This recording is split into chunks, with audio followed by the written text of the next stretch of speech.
Sudah terdeteksi rekam belum, Pak Dokter? Oke, udah. Recording, udah. Ya, baik. Kita mulai saja, karena ini cepat banget kita nih. Kayaknya kita paling sedikit, Pak Yunus. Iya, alhamdulillah. Tapi kayaknya kita Alhamdulillah. oper ke sini deh. Harusnya kalau review itu artikelnya yang dikirim, artikel jurnalnya, tetapi PPT-nya kan itu agak sulit untuk direview. Iya, Ya, benar. siapa? Bu Resti ya.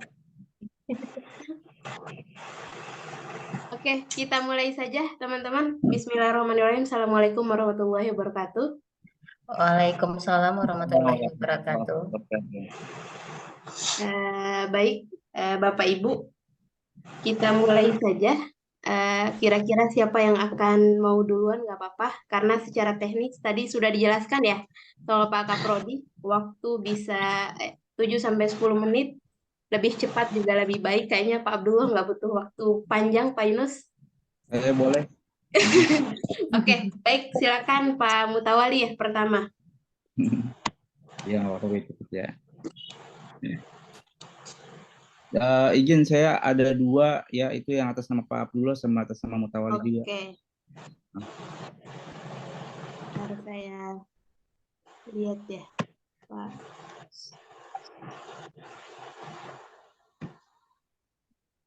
Yang mana nih Bapak? Yang share dulu? Yang manajemen dulu boleh, terserah dah.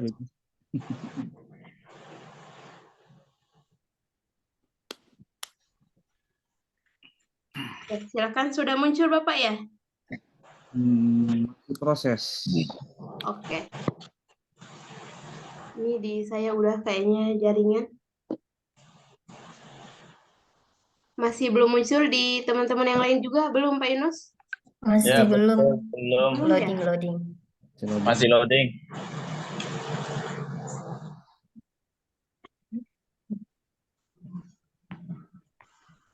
Oke, sebentar. Ini kenapa kira-kira? Ini di saya sudah ini, Pak. Oke, saya ulang ya. Oke.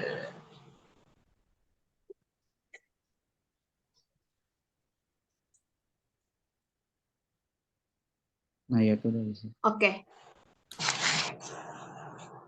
Baik, mohon izin ya. Ini sebelumnya saya mohon maaf, kameranya nggak bisa aktif. Ini nggak kelihatan jelas. Baik, assalamualaikum warahmatullahi wabarakatuh. Mohon izin ya Pak Yunus. Dan, ya. Assalamualaikum warahmatullahi wabarakatuh.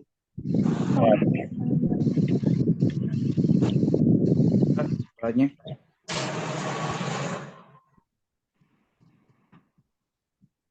Oh.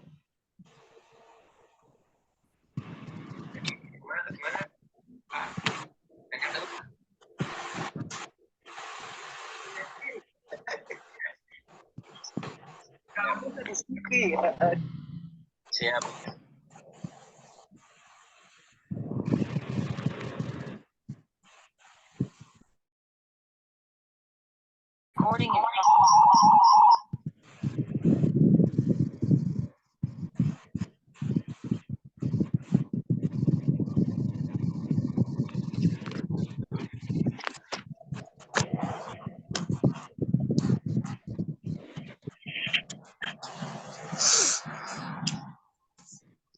Baik, sudah jelas. Suaranya belum. Oke, disilakan Pak. Ya, baik ya. Saya mulai. Assalamualaikum warahmatullahi wabarakatuh. Terima kasih kepada para dosen MPG, ya Pak Yunus dan Bunia yang telah memberikan izin saya presentasi. Baik, untuk hari ini saya akan melakukan presentasi PKM saya itu di manajemen di Kampung Durung, Desa Sindang Laut, Carta, Banten. Ini saya ada 3 anggota, ada Mutawali, ada saya sendiri, Mutawali, Ahmad Agus Yasin, dan Sari Karmiati. Next, Bu.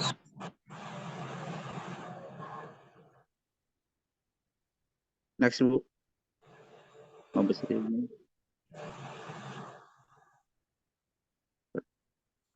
Ya, baik. Yang menjadi latar belakang masalah saya ini bahwasanya Kampung Durung berada itu di bagian desa Carita. Ya, jadi di Pantai Carita, kampung ini memiliki kegiatan keagamaan yang diadakan setiap minggu. Ya, jadi di situ ada kegiatan Majelis Salim. Selain itu ada juga di sana tempat wisata seperti kolam renang, ada warung makan, ada tempat penginapan, ada lahan pertanian. Kegiatan ini sangat diminati oleh masyarakat.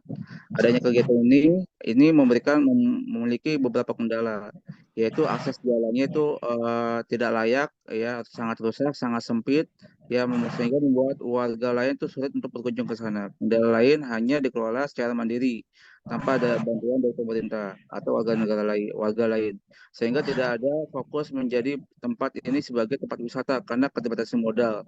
Ya, dari pemerintah tidak ada. Masalah berikutnya banyak warga di sana yang lebih senang menghabiskan waktunya di Pantai Cinta dibandingkan tempat ini.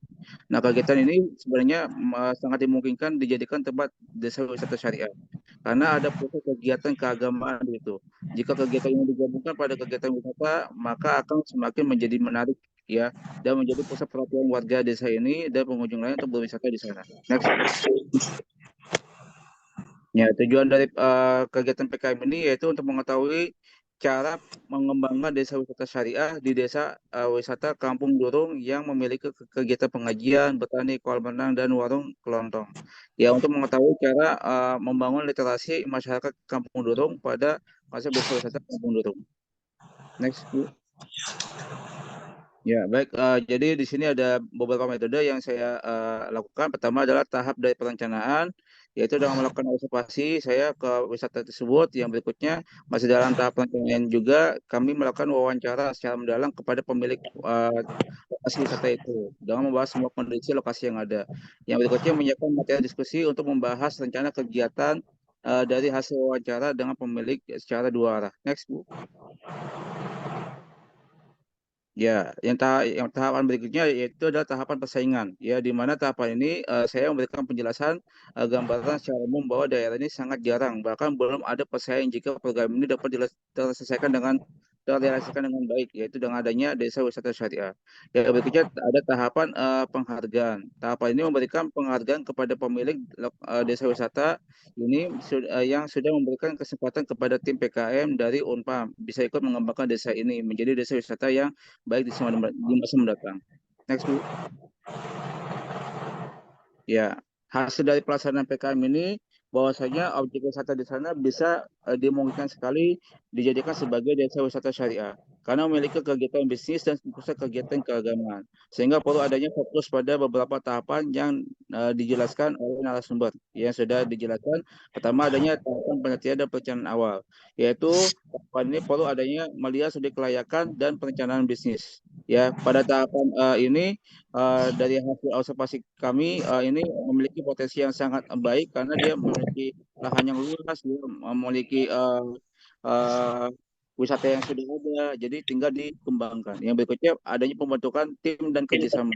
Tahapan selanjutnya membuat suatu organisasi dan adanya kerjasama dengan pemerintah, suatu organisasi dan dari pembentukan tim, ya. Jadi dari pembentukan tim dan kerjasama ini kita akan memandu atau memanggil pihak pemerintah di sana untuk bisa mengembangkan desa wisata ini. Next, Bu. Yang berikutnya adalah tahapan pengembangan infrastruktur. Ya, jadi yang tadi saya sudah katakan karena di situ akses jalannya rusak, ini perlu adanya kerjasama antar pemerintah untuk bisa meluaskan daerah ini dan memperbaiki daerah-daerah yang rusak jalannya, ya, infrastrukturnya sehingga bisa dimungkinkan bisa dilewati oleh semua kendaraan-kendaraan di sana. Yang berikutnya tahapan pemasaran dan promosi. Ini adalah tahapan yang menjadi fondasi dasar desa wisata, yaitu perlu menciptakan branding, pemasaran digital serta partisipasi dalam pameran wisata.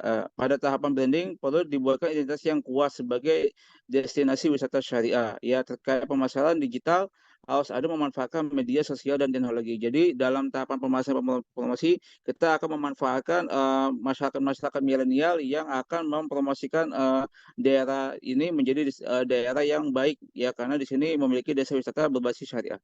Next. Ya, yang berikutnya tahapan, ya, Ya, yang berikutnya tahapan pengelolaan dan operasional. Ya, jadi dengan tahapan ini kita akan memberdayakan SDM yang profesional yang didasarkan pada prinsip syariah. Jadi tidak sekedar melihat merekrut SDM, tapi yang benar-benar dia paham tentang masalah syariah. Sehingga ketika direkrut dia sudah benar-benar menyesuaikan kegiatannya dengan prinsip-prinsip yang standar dengan syariah. Yang berikutnya penyusunan program wisata. Tahapan ini bagian untuk memberikan daya tarik calon wisata agar dapat berkunjung di sana. Ya, jadi tahapan ini kita akan membuat yang namanya paket wisata serta adanya kegiatan tematik yang berbeda dengan kegiatan yang lain. Tahapan pertama yaitu dibuat paket wisata, atau mempersiapkan paket wisata yang menarik, ya yang sesuai dengan nilai kultur, pendidikan agama dan kuliner halal. Tahapan kegiatan diusahakan membuat perencanaan acara khusus seperti festival budaya, seminar keagamaan dan atau khusus seni. Next. Yang berikutnya tahapan evaluasi dan peningkatan. Tahapan ini adalah untuk memberikan kritik dan saran yang harus diperbaiki. Jadi ketika sudah ada pelaksanaan, kita akan adanya evaluasi, kita melihat apa yang kurang dan kekurangan ini kita akan perbaiki untuk bisa menjadikan desa wisata ini menjadi desa wisata yang maksimal yang sesuai dengan syariah. Dan berikutnya perlu adanya Dewan Pengawas Syariah, tetap ya, karena di sini harus ada patuhan terhadap prinsip syariah. Nah, ini agar desa wisata ini benar-benar disesuaikan dengan standarisasi prinsip syariah seperti itu. Next. Nah, jadi kesimpulan dari PKM ini adalah uh, yaitu dengan cara mengembangkan desa wisata syariah, wisata kampung durung yang memiliki kegiatan pengajian, bertani dalam kolam renang dan warung kelontong melalui penelitian dan perencanaan awal pembentukan tim dan kerjasama, pengembangan infrastruktur, pemasaran dan promosi, pengelolaan operasional, penyusunan program wisata, evaluasi dan peningkatan dan kepatuhan terhadap prinsip syariah. Yang tadi sudah saya jelaskan. Cara membangun literasi masyarakat kampung dorong pada konsep desa wisata kampung dorong adalah dengan melakukan pendekatan emosional kepada masyarakat melalui pendekatan pemasaran dan promosi. Masyarakat kampung dorong wajib dilibatkan dan ikut sertakan di acara kegiatan di sana agar mereka merasa nyaman berada di sana dan ikut bantu memasarkan ke masyarakat yang lain. Next. Nah, ini adalah berikut adalah kegiatan dari hasil kegiatan PKM kami ya. Kita langsung menunjukkan narasumber kepada pemilik lahannya dan pengembangan desa wisata seperti itu. Ya, baik, terima kasih atas presentasinya ya. Saya kembalikan ke moderator. Baik, Bapak, terima kasih. Satu lagi, itu Bapak sendiri yang Satu mau lagi, presentasi atau ada Pak iya, Purwo? iya, saya sendiri. Tadi Pak Abdul Oke, minta tolong ke saya. oke, baik. Kita lanjut aja dulu, Bapak ya. Ya, oke, silakan. Oke.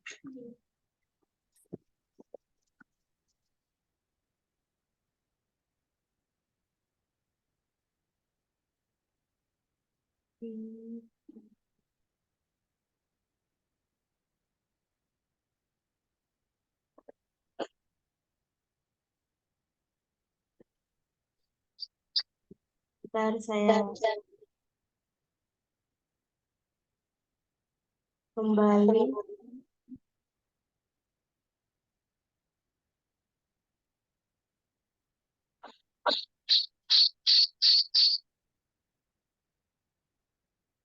Oke, yang ini Bapak ya? Iya. Oke, baik, silakan. Belum muncul, Belum muncul. belum. Seperti Oke, tadi kayaknya Pak, kendalanya. Bapak.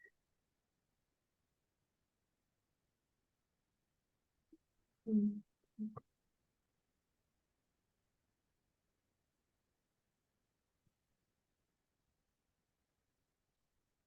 Oke, sudah. Ya, sudah. Makasih. Baik, untuk PKM saya selanjutnya ini diketuai sama Abdullah, Pak Abdullah, saya sendiri dan Bu Muhayyaro ya. Ini saya melakukan kegiatannya itu di Madrasah Aliyah Al-Masrufiyah di Cipondo. Ya, judulnya PKM pada kesempatan ini tentang meningkatkan literasi pentingnya peran zakat bagi generasi Z pada peserta didik Madrasah Aliyah Al-Mustafiyah Cipondo. Next. Ya, jadi dari latar belakang di sini bisa terlihat bahwasanya Indonesia memiliki potensi zakat yang sangat besar jumlahnya. Namun realisasi zakat yang terkumpul pada lembaga zakat ini sangat sedikit. Ya, bila realisasi yang terkumpul untuk pengentasan kemiskinan jumlahnya banyak, ini maka dia akan menjadi lebih meningkat. Tetapi kenyataannya sangat sedikit. Permasalahannya adalah karena tidak ada masyarakat yang ingin menjadi donatur atau amil zakat yang bisa memberikan zakat itu bisa meningkat dengan pesat. Ya, maka dari itu adanya solusi ini adalah generasi milenial yang juga tidak terlalu peduli dengan adanya peran zakat karena mereka belum memiliki kewajiban zakat yang dan juga dia mengandalkan kepada orang tuanya. Pengetahuan tentang zakat pun juga mereka belum memahami secara luas. Begitu juga kontribusi zakat juga belum mereka pahami siapa saja mustahil zakat yang diberikan. Sehingga dengan adanya peran generasi milenial seharusnya bisa memberikan dorongan untuk bisa mengembangkan zakat dengan baik. Ya, dia bisa menjadi amil dan bisa menjadi mustahil zakat. Seperti itu untuk latar belakangnya. Terima kasih. Next. Nah, jadi untuk eh dari pembinaan untuk jadi dari asal adanya permasalahan ini kita melakukan yang namanya pembinaan untuk para siswa ya untuk bisa menjadi amil dan peduli dengan zakat agar bisa zakat ini bisa berkembang dengan sangat pesat ya karena tanpa adanya generasi milenial itu tidak bisa sehingga judul yang pada kita lakukan adalah tentang meningkatkan literasi pentingnya peran zakat bagi generasi Z pada peserta didik Madrasah Aliyah Al-Mustafiyah Cipondo. Lanjut. Ya, untuk tujuan PKM kita pada kesempatan ini itu tentang mengetahui cara siswa memahami ekonomi syariah melalui zakat. Yang berikutnya untuk mengetahui cara siswa memainkan peranan pada perkembangan zakat saat ini. Dan yang terakhir adalah untuk mengetahui hasil tindak lanjut siswa setelah melakukan pelatihan ini. Lanjut. Next. Nah, untuk metode pelaksanaan pada kegiatan ini itu ada beberapa metode. Yang pertama adalah planning, ya perencanaan, pelaksanaan, persaingan dan penghargaan. Ya, adapun tahapan dan metode yang dilakukan pada kegiatan ini adalah panitia melakukan survei dan wawancara kepada ketua Yayasan Al-Mustafiyah. Apakah sudah ada edukasi atau program terkait dengan ekonomi syariah yang ditujukan oleh peserta didik? Nah, kalau belum ada, maka dari kita akan mengadakan kegiatan ini ya dan alhamdulillah kegiatan ini belum dilakukan oleh kegiatan di sekolah sana maka dari itu kita melakukan observasi dan melakukan pencerahan di sana. Lanjut. Ya, jadi dari hasil tersebut oleh Ketua Madrasah Al-Mustafiyah kami dari Prodi Ekonomi Syariah Unpad diberikan izin oleh peserta untuk kegiatan PKM ini yang dalam bentuk workshop ya sebagai pembekalan bagi peserta didik ya agar dia tidak hanya memahami secara teori tapi dia bisa melihat secara praktis seperti apa dan bagaimana efek dari zakat yang akan dia nikmati ketika dia menjadi mustahil zakat dan menjadi amil zakat. Lanjut.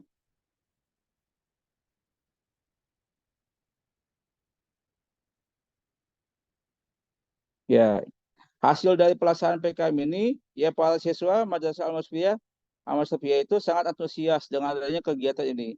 Materi yang disampaikan oleh narasumber diawali dari penjelasan seperti zakat, yaitu tentang definisi, jenis zakat, cara mendapatkan pendanaan, dan dari pihak-pihak yang menerima zakat. Materi selanjutnya membahas tentang generasi milenial yang paham tentang perkembangan teknologi, serta memiliki semangat juang yang tinggi.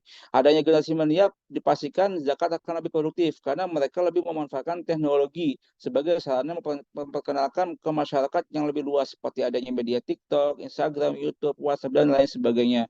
Mereka bisa kreatif dalam membuat konten kekinian yang lebih mudah dipahami oleh masyarakat tentang zakat sehingga zakat bisa lebih berkembang dengan sangat baik dan bisa menjadi minat masyarakat di seluruh tanah air khususnya di masyarakat muslim.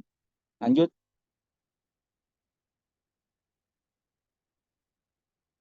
Ya, jadi memang perlu adanya hiburan ya untuk refleksi yang namanya teknologi ini memang adalah salah satu sarana yang menjadi pusat utama bagi kehidupan kita.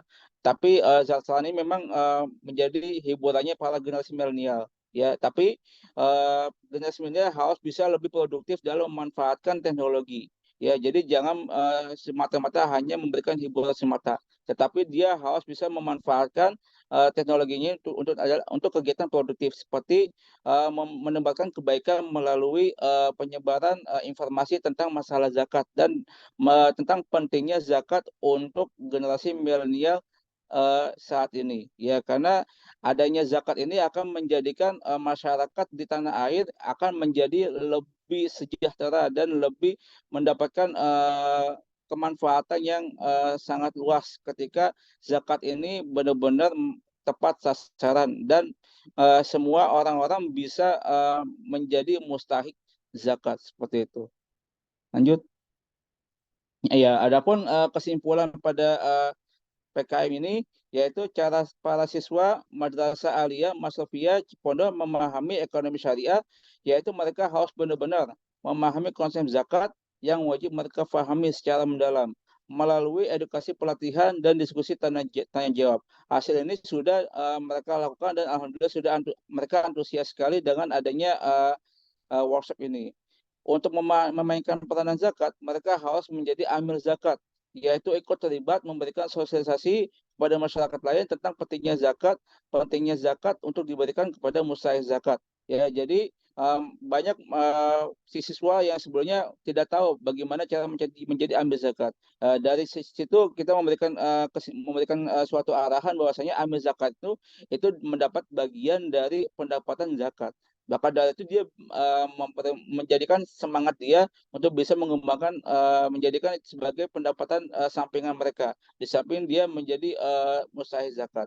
Yang berikutnya hasil yang dicapai selama pelatihan ini mereka sangat antusias dan ingin terlibat sekali menjadi amil zakat agar pengembangannya zakat bisa mendunia dengan adanya kemampuan dan kreativitas siswa memberikan sosialisasi dengan di media teknologi saat ini. Seperti itu. Jadi manfaatnya tidak hanya dimanfaatkan secara duniawi tetapi dimanfaatkan secara ukhrawi. Dia akan mendapatkan amal ibadah yang nantinya amal ibadah ini yang akan dijadikan bukti di akhirat nanti. Lanjut. Next. Ya, berikut adalah foto kegiatan pada PKM kita pada kesempatan itu, yaitu saya sebagai narasumber yang menjelaskan tentang masalah zakat dan alhamdulillah sudah diapresiasi oleh ketuanya dan banyak siswa yang menerangkan, yang aktif menjawab dan inilah kegiatan PKM kita pada kesempatan ini. Cukup, Pak, Bu. Oke, baik. Terima kasih Pak Mutawali. Teman-teman, barangkali ada yang ingin menanggapi.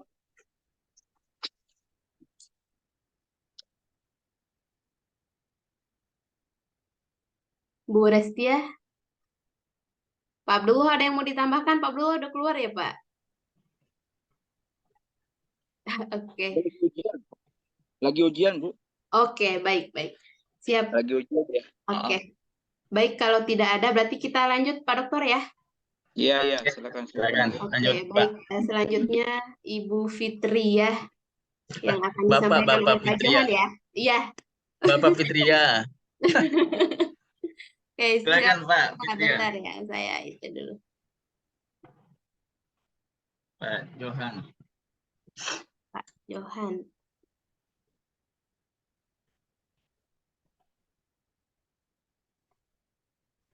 Oke, ini.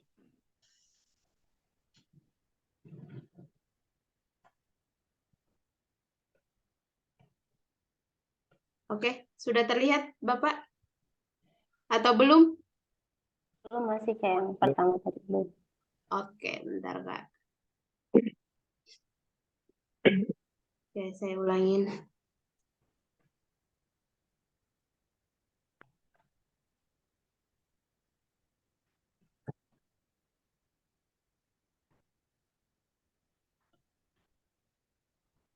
Sudah atau belum?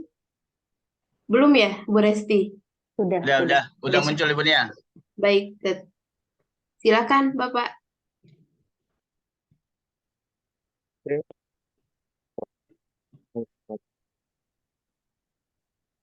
Dengar jelas kan?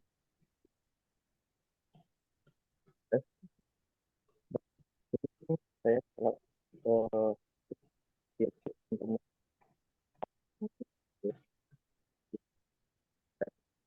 itu, kayak kami udah untuk kita analisis. Bu, jadi kami itu berdasarkan Apa suaranya putus-putus? ngobrol-ngobrol dengan teman juga kita ya, dan sulit menulis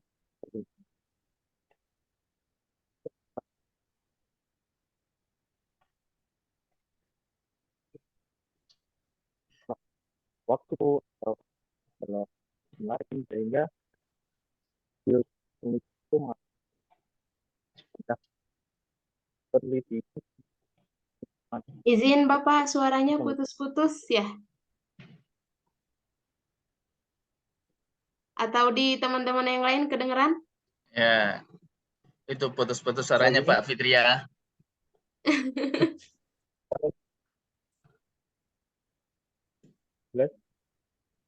Ya,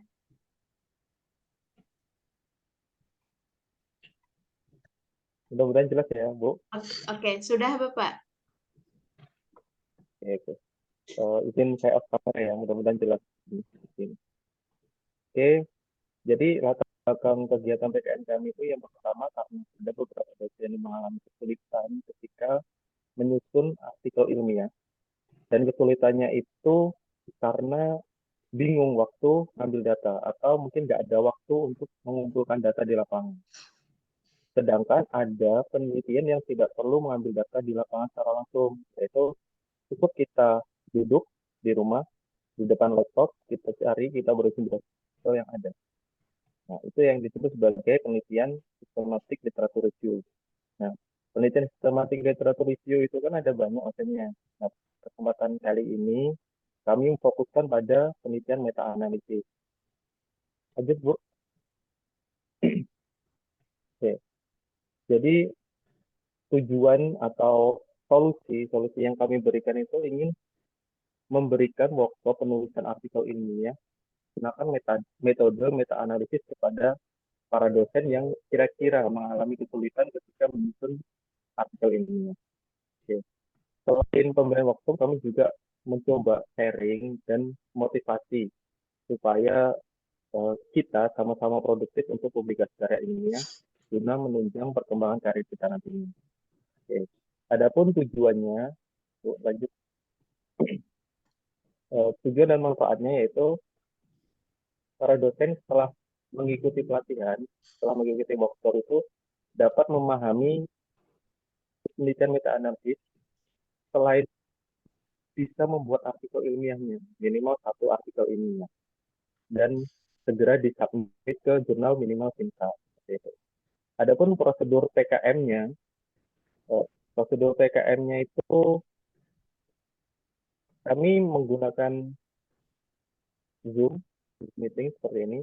Jadi susunan kegiatan itu yang pertama kira-kira itu menyampaikan materi terkait meta-analisis. Meta-analisis itu apa? Contohnya artikel meta-analisis itu seperti apa? Kan. Cara menyusunnya itu seperti apa? Oh, cara ngambil datanya itu seperti apa? Menjawab kalau ada yang ingin ditanyakan. Kalau tanya jawab, langsung kita coba eksekusi, langsung kita buat. Jadi setelah itu kita coba apa produk yang ingin judul artikel yang ingin dibuat itu seperti apa. Habis itu kita cari wah, kalau ini kita prakteknya karena pakai Zoom ya. Jadi cuman kita ambil sampel satu orang saja. Coba mempraktekkan. Kamu judul apa? Nih, cara mencapai artikelnya seperti apa? Seperti ini. Cara ngadapin datanya gimana gini. Cara ngolahnya seperti apa? Seperti itu. Nah, kira-kira seperti itu. Nah, setelah itu selesai. Hasil dari kegiatan PKM ini, sebenarnya PKM ini dirasa saat, cuman kalau sekali pertemuan itu kurang para peserta itu kurang memahami karena ya meta analisis kan termasuk statistik juga ya. Jadi statistik sekali pertemuan itu kadang kurang. Jadi rencana kami juga ingin dilanjutkan untuk semester berikutnya dengan meta analisis lagi. Kalau bisa sebelum kami memulai PKM yang berikutnya, itu para peserta sudah memiliki judul, syukur-syukur sudah mencari artikel yang relevan, tinggal kita bantu untuk mengolah seperti itu. Nah, presentasi dari kami PKM terkait workshop penulisan artikel ilmiah menggunakan metode meta analisis. Lebih kurangnya saya mohon maaf. Saya akhiri. Wassalamualaikum warahmatullahi wabarakatuh. Waalaikumsalam warahmatullahi wabarakatuh. Baik, terima kasih Pak Johan ya, Ibu Fitria. Terima kasih Bapak. Barangkali teman-teman ada yang ingin ditanggapi? Atau kita beranjak ke teman selanjutnya kalau tidak ada? Lanjut ya. Oke, baik, silakan Ibu Ismi Adinda, SSMPD. Baik, Ibu. Oke, baik, sebentar ya Bu, saya bantu share screen.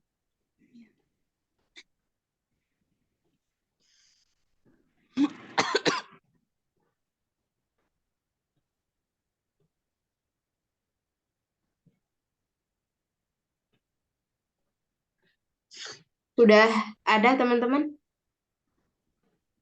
Belum. Belum ya? Belum. Oke.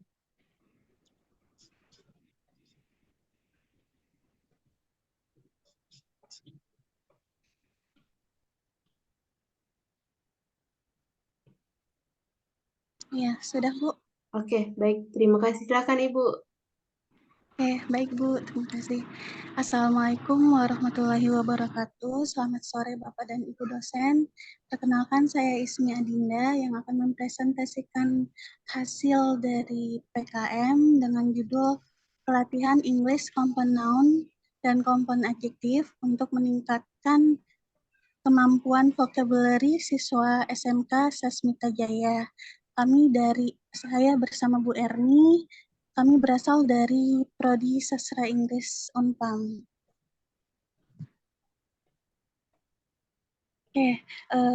Yang melatar belakangi PKM kami adalah yaitu bahwa setiap sekolah yaitu jenjang SMK mewajibkan siswanya untuk mempunyai keahlian yaitu listening atau mendengarkan, yang kedua adalah berbicara atau speaking, yang ketiga adalah reading, dan yang keempat adalah writing dalam belajar bahasa Inggris.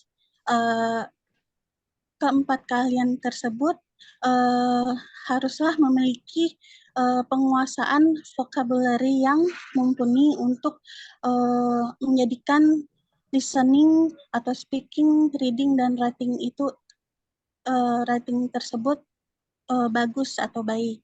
Nah, yang kami temukan selama beberapa hari observasi ke SMK Sasmita Jaya, kami menemukan bahwa siswa di SMK Sasmita Jaya, khususnya di program teknik komputer, yang pertama adalah kurangnya pemahaman kosakata bahasa Inggris. Yang kedua adalah kurangnya pemahaman pronunciation atau pelafalan pada vocabulary bahasa Inggris. Yang ketiga adalah kurangnya minat belajar untuk mempelajari kosakata atau vocabulary bahasa Inggris. Yang yang selanjutnya adalah kurangnya kepercayaan diri dari siswa dalam menggunakan bahasa Inggris. Yang selanjutnya adalah kurangnya motivasi siswa terhadap keterampilan berbicara bahasa Inggris. Yang terakhir adalah siswa tersebut merasa sulit dalam mempelajari English vocabulary karena itu memang bahasa asing dan bukan bahasa sendiri. Oke, Bu, next. Next, Bu. Ya, yang selanjutnya adalah tujuannya.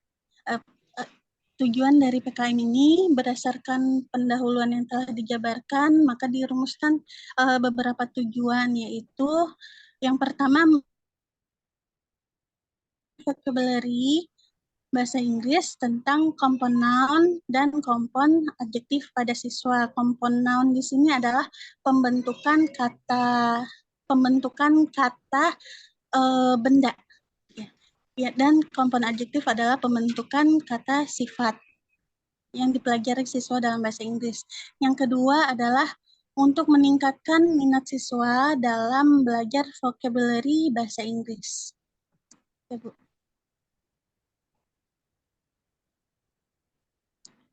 Nah, yang selanjutnya adalah metode dan hasil.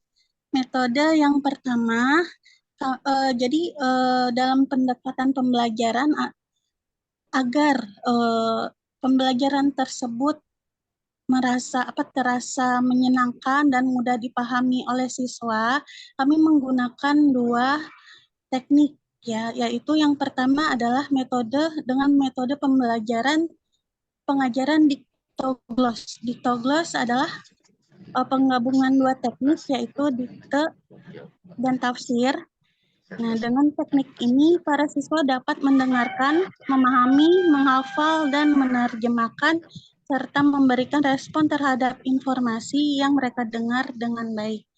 Yang kedua, yaitu metode think, pair, share, yaitu dengan melibatkan semua siswa dalam kelompok aktif untuk bekerja sama, memecahkan masalah belajar maupun menjelaskan materi compound noun dan compound adjektif pada teman sekelompok yang belum mengerti, dan serta bertanggung jawab untuk menjawab dan menyelesaikan soal yang telah diberikan. Oke, selanjutnya, Bu. Ya. Metode dan hasil.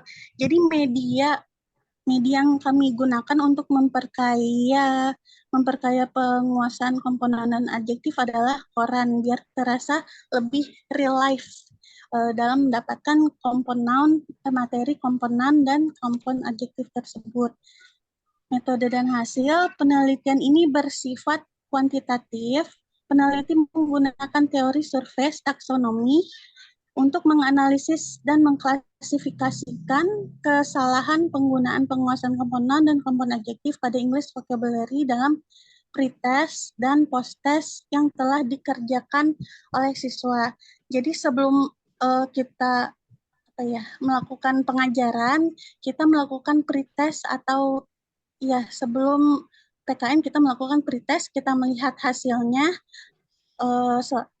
Kita melihat hasil pretest tersebut, baru kita mengadakan pengajaran PKM dengan menggunakan dua teknik, think, pair, share, dan diktogloss. Nah, setelah itu kami mengadakan lagi post-test untuk melihat apakah ada peningkatan setelah kami mengajarkan materi komponen dan compound adjektif tersebut dengan kedua metode tersebut.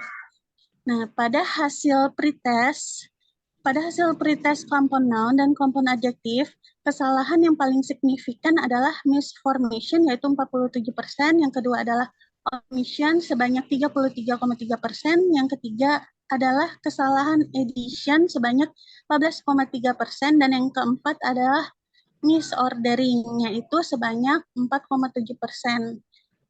Dan pada hasil post-test, setelah kami melakukan PKM, dapat diketahui bahwa kesalahan yang terbesar adalah masih sama dengan yang pretest tadi, yaitu misformation. Yang kedua adalah omission sebanyak 33%. Yang ketiga adalah kesalahan addition sebanyak 11,1%, dan terendah adalah kesalahan misordering, yaitu 0%. Oke, next, Bu. Yang selanjutnya analisis dan kesimpulan, terdapat 42 temuan kesalahan pada komponen sebelum kami melakukan treatment tersebut sebelum PKM.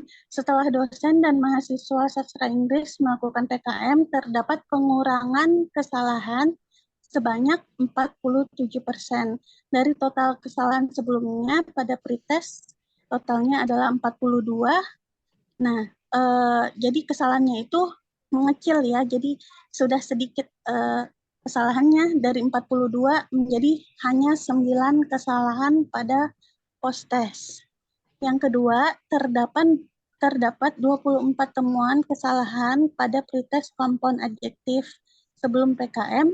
Setelah dosen dan mahasiswa sastra Inggris UNPAD melakukan PKM, terdapat pengurangan kesalahan sebanyak 41%. Dari total ada 24 kesalahan, setelah post-test hanya terdapat 10 kesalahan. Nah, dari hasil analisis pretest dan post-test tentang penguasaan komponen dan kompon adjektif pada English Vocabulary, dapat diketahui bahwa hasil post-test tentang penguasaan komponen dan kompon adjektif lebih tinggi, maksudnya kesalahannya itu lebih rendah daripada sebelum kami melakukan PKM di SMK Sasmita Jaya. Oke Bu, itu saja dari saya. Terima kasih. Oke, baik. Terima kasih Bu Ismi. Pak Dokter, ada yang ditanggapin atau teman-teman yang lain? Oke, kalau saya sih nanti sekalian Oke. selesai semua pemateri baru ditanggapi supaya secara keseluruhan. Oke, baik. Terima kasih Pak Dokter. Mungkin selanjutnya Bu Restia.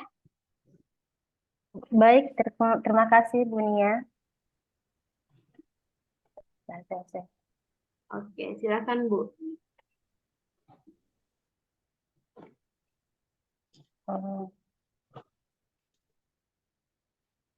Ini tolong ininya saya bisa untuk share screen-nya, Bu Nia.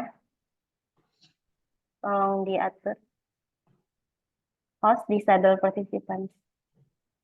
Bu Nia, tolong diaktifin saya biar saya bisa share screen. Oke. Oke. Nggak bisa Bu itu? Enggak, di sini host yang punya Oke, kuasa di benar. sini. Coba ibunya yang bisa. Oke, ya udah. Biar saya aja, Kak. Baik. Oke, kayaknya itu udah diatur sama. Bentar Bu. Bu Restia. Ya.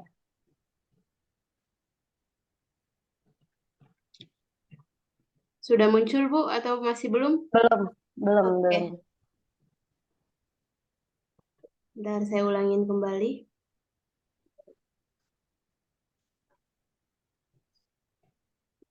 Oke.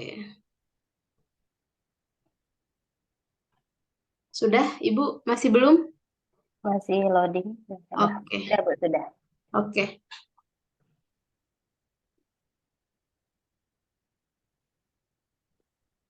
Oke, silakan Ibu. Ya, sip.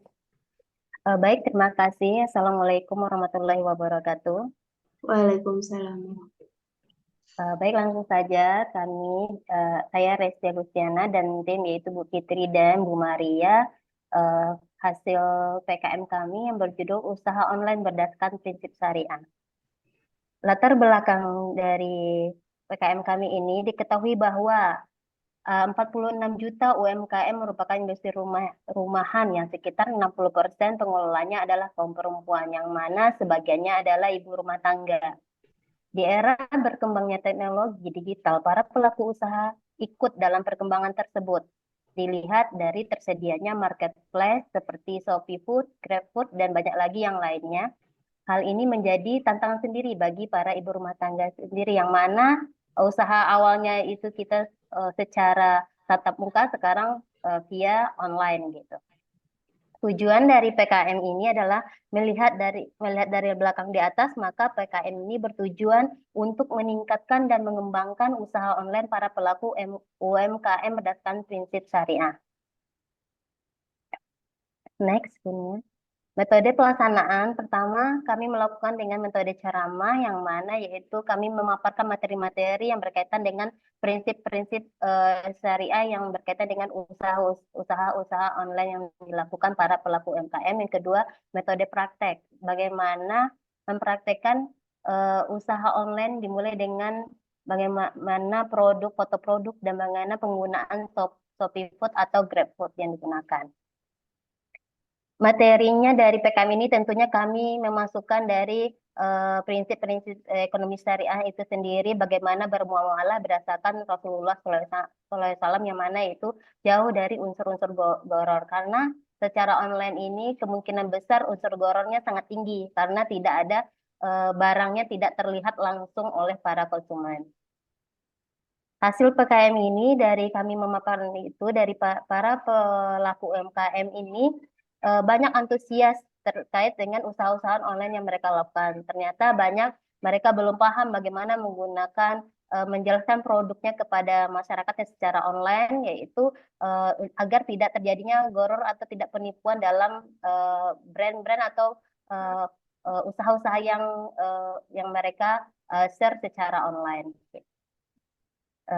Kesimpulannya, dari hasil PKM yang telah dilaksanakan di Majelis Taklim Mushola Al-Barakah Perumahan Pondok Fauzi, masih banyak para pelaku UMKM belum masif, intinya belum kuat dalam menjalankan usahanya secara online dengan menggunakan prinsip-prinsip syariah itu sendiri. Sekian dari saya. Terima kasih. Assalamualaikum warahmatullahi wabarakatuh. Oke, waalaikumsalam warahmatullahi wabarakatuh. Baik, terima kasih Bu Restia. Masih ada lagi atau sudah selesai ya? Terakhir saya sendiri kalau nggak salah. Sudah selesai ya Pak Dokter? Ibu, ada yang Ibu siapa ini? Bu Sri Wahyuni. Itu gimana? Siapa? Ibu Surata. Nah itu nggak tahu saya Pak. Tapi kalau di event itu tidak ada nama beliau, nggak tahu Pak Prodi ngeceknya di mana ini. Oke. Nah, dilanjutkan aja Ibu ya. Oke. Kalau nggak ada, saya berkomentar ya sedikit. Oke, baik Pak Dokter, saya sendiri terakhir.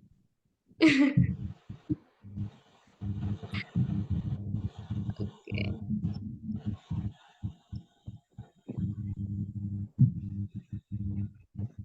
Ini saya simpan di mana sebentar teman-teman.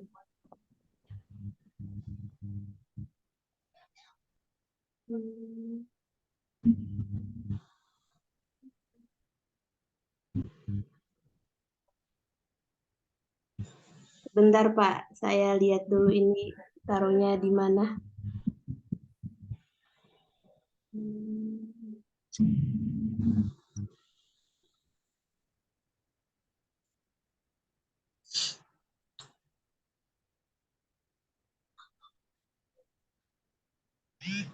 Oke, sudah muncul atau belum teman-teman?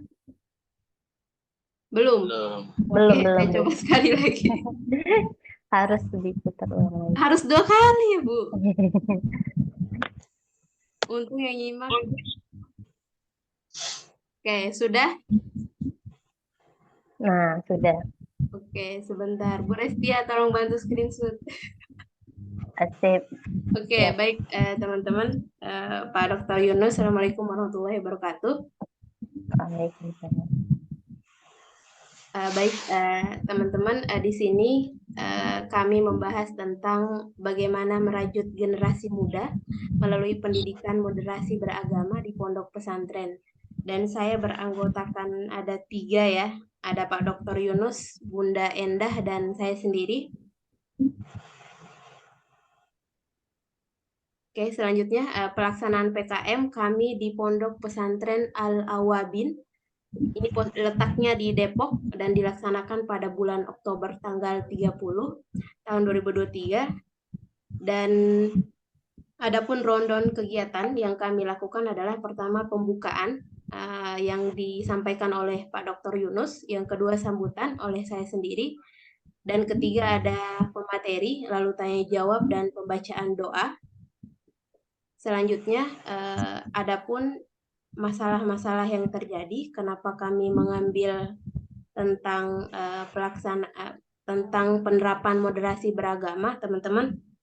Hari ini pondok pesantren itu merupakan garda terdepan dalam mengantisipasi suatu perubahan ya.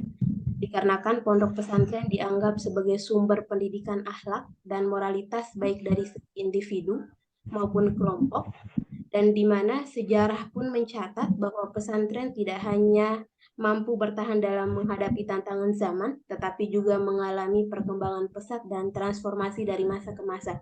Jadi ini memastikan bahwa kita melakukan PKM di sana ingin memantapkan bahwa jiwa moderasi beragama di Pondok Pesantren Al-Wabin itu lebih mantap lagi gitu. Terus yang kedua, adapun rumusan masalah, pertama di sana kami memberikan informasi atau penjelasan materi berkaitan dengan moderasi beragama, dan yang kedua bagaimana mengembangkan sikap moderasi beragama di lingkungan pesantren lebih khususnya. Terus yang ketiga, apa yang menjadi tujuan PKM kami di sana? Pertama, meningkatkan kemampuan siswa untuk memahami apa yang dimaksud dengan moderasi beragama.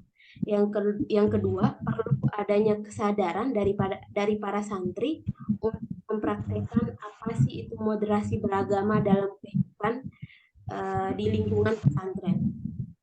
Terus yang selanjutnya adalah saya mengambil beberapa teori ya, hanya saja saya memberikan kesimpulan bahwa moderasi beragama itu adalah cara pandang, sikap, dan bagaimana praktek dalam kehidupan bersama dengan cara mengejawantahkan esensi ajaran agama yang melindungi martabat kemanusiaan dan membangun kemaslahatan umum berlandaskan prinsip adil, berimbang, dan mentaati konstitusi sebagaimana kesepakatan berbangsa. Jadi moderasi beragama itu tidak naik sebelah, sama-sama sejajar, sama gitu.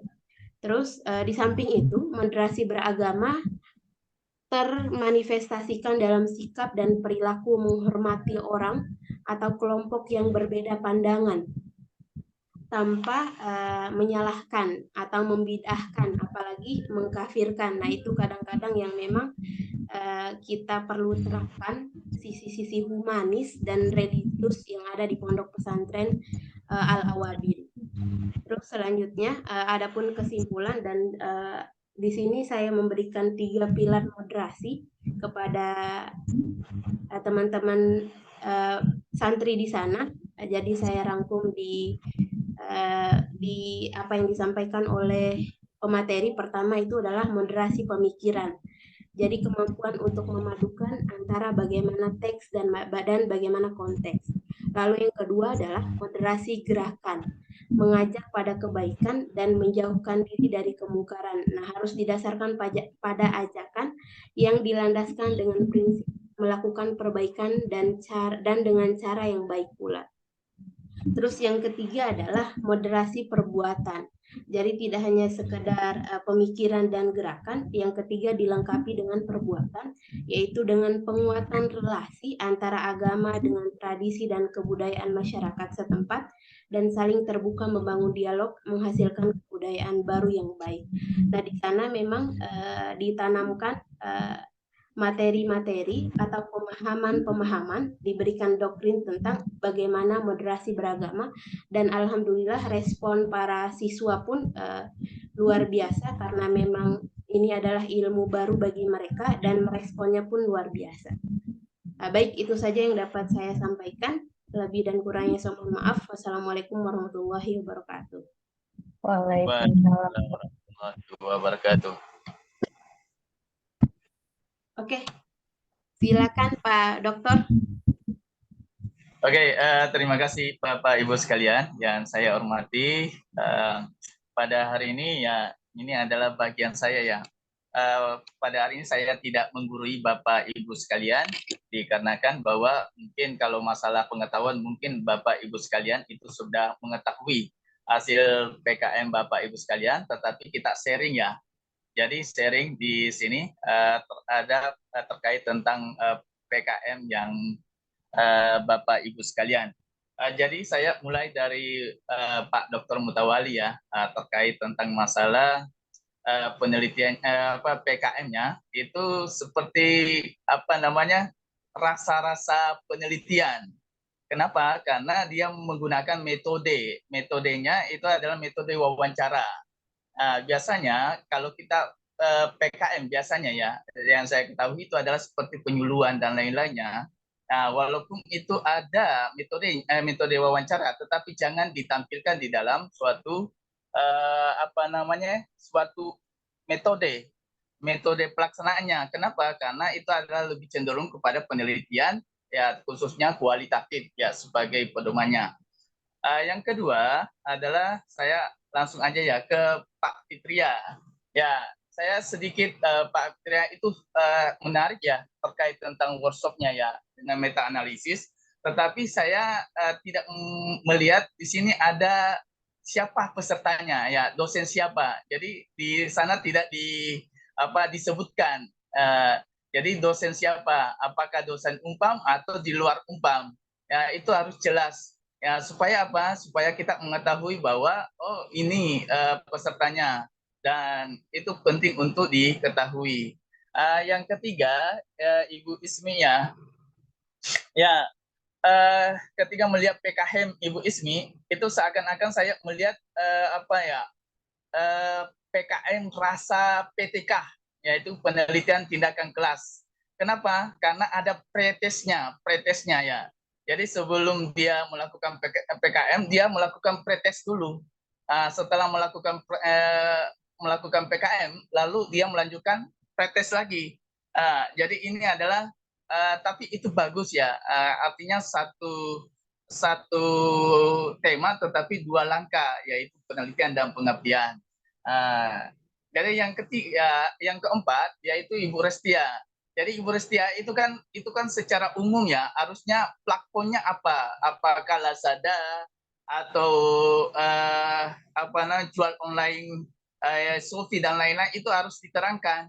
Kenapa? Karena kalau misalnya tentang UMKM itu banyak platform, tentu harus dicantumkan yang mana platformnya. Apakah Lazada, Shopee, yang sejenisnya itu harus dicantumkan. Jadi jangan secara umum, sehingga itu sehingga para pembaca itu tidak mengambang ke situ. Dan karena yang terakhir ya terkait tentang Ibu Nia ya, jadi saya nggak berkomentar karena ini adalah PKM saya, tetapi saya pantas untuk memberikan suatu saran bahwa memang kalau kita mau mereview secara ketotalan itu kan harusnya ada artikelnya ya. Jadi saya tidak bisa menggambarkan secara rinci dikarenakan saya cuma PPT. Sedangkan kalau masalah artikel itu kita lebih mudah untuk menggambarkan oh ini terkait tentang ininya yang perlu didalami, ini terkait tentang permasalahannya ini yang perlu didalami. Tapi karena PPT itu adalah garis-garis besarnya aja, tetapi intinya itu kan ada di artikel. Jadi saya kurang untuk mendalami suatu penelitian ini, PKM ini, dan tapi secara keseluruhan Bapak Ibu sekalian itu sudah bagus ya, walaupun ada kesalahan-kesalahan ataupun kekurangan ya, itu adalah bagian dari proses ya. Mungkin demikian Ibu Nia. Terima kasih. Oke, baik, terima kasih Pak Dokter. Dari teman-teman ada yang mau disampaikan atau sudah? Sudah ya, Sudah ya? lelah ya. Sudah cukup, Oke. udah azan.